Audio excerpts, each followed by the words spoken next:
Glasgow. Glasgow, how the hell are you doing? How's it going? Jesus Christ, when we started this like 8 weeks ago, I had never ever visioned myself up here on the stage, but here I am. I'm like, fuck yeah, ultra comedy. John, you can create a piss up in a brewery. Sammed. I'm pissed, I don't know about the rest of you. Anyway, I'm raising money for Alzheimer's Scotland.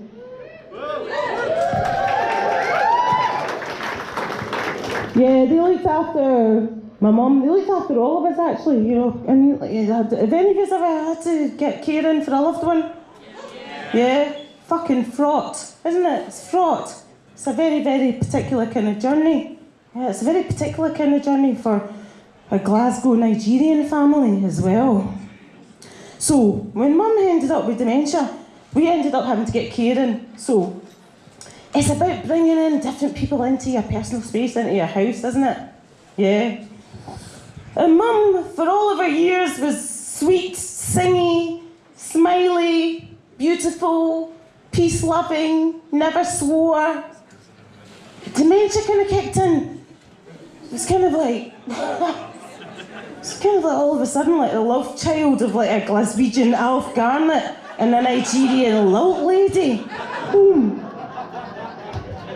She'd come out, and do you know what the thing is? She would come out with stuff in English and in Igbo, her native language, at the drop of a hat. So when we had carers in, we had to go through that whole thing of getting carers in. I sitting like with the manager.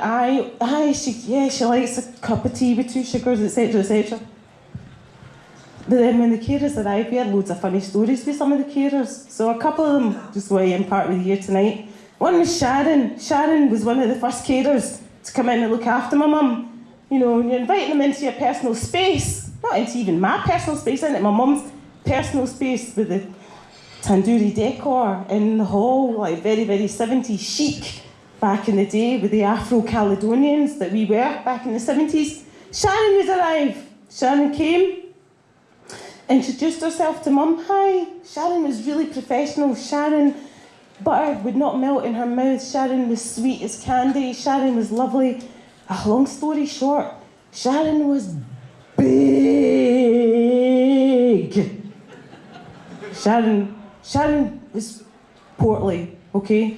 Now, so I don't know if any of you can visualise a care assistant working with a mum in a small tenement toilet. So, never mind the cups of tea or anything like that. And I was back and forth, like, you know, just being introduced to Sharon. And in the house, my mum would be on the phone to my Auntie Magdalene, doing her kind of like English Igbo thing. So we were on the phone to Auntie Magdalene, oh, Biabala, oh no, kita. Yeah, she's here just now. So Auntie Magdalene will be like, so which one is it? So, achahami guafaki. Oh, Onazakawa, Onye Nazakawa. I don't want to say her name, but it's the one that's as big as a frog. She's swelled like a frog.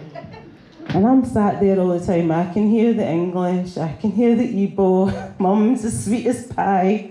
Sharon toddles off and gets tea and coffee for Mum. Very professional. She didn't last very much more than, I would say, a couple of shifts because she had a lot going against her.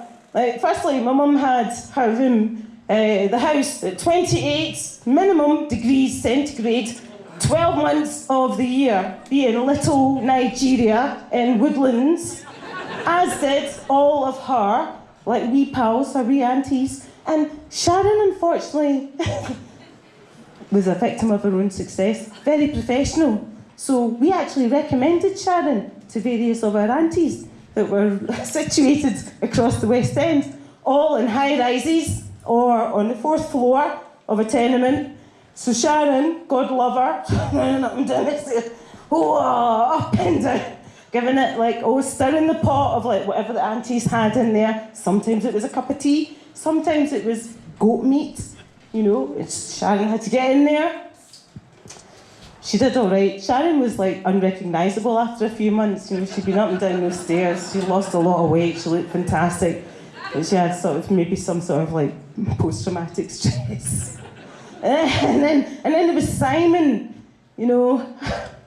Simon. Simon didn't do anything other than just be Simon. He was a bloke. You know, he was a bloke. Right, look, I'm all for equality and diversity in the workplace. Obs. But putting Simon into a care assistant role with all the aunties around the West End, that was kind of setting him up to fail. And it kind of did. Simon, next phone call with Auntie Madge. No, eba kita. Ha hotara muoke. Nge kaha muoke. Yeah, they sent me a guy. What did I do to them for them to send me a man? Ocho kam, chichi kem. Where kitchen? Hotaram tina coffee. So, they want him to take me and clean my ass in the toilet. And then after that, he's going to go and make me a cup of tea. Simon's in the room at this point, doesn't understand anything but the cup of tea. Oh, Priscilla, you want a cup of tea? Yes, darling, 2 sugar. Simon lasted about that one shift. Mum was still on the phone. Oh, Regina. Oh, Selena. Oh, Hannah Chotaga. Simon was on the same route as Sharon. He never lasted beyond that one route anyway. God love him. It got me to thinking about lots of things about like identity and what have you. We're coming up to an election and, well, you know, growing up in Glasgow, we had lots of different phrases for black people. We knew all the different families, like the Nigerians, the Zimbabweans, the Ugandans, and a bit more sophisticated than that. We actually broke it down to like flags and religions. So, has anybody heard of the expression a bounty bar? Okay, so that basically means someone is black on the outside and white on the inside. So, for when you go back to work next week, that might be your Clive. Might be Clive in middle management. There's also the Mint Arrow, which was African people who were Catholic on the inside. There's a few of them out here. And then the last one was a chocolate orange. See where I'm going with this? So, chocolate orange, well, God love them. Yeah, a little bit like the fruit, they quite often end up section 2. That's all I've got tonight, guys. Hope you liked it.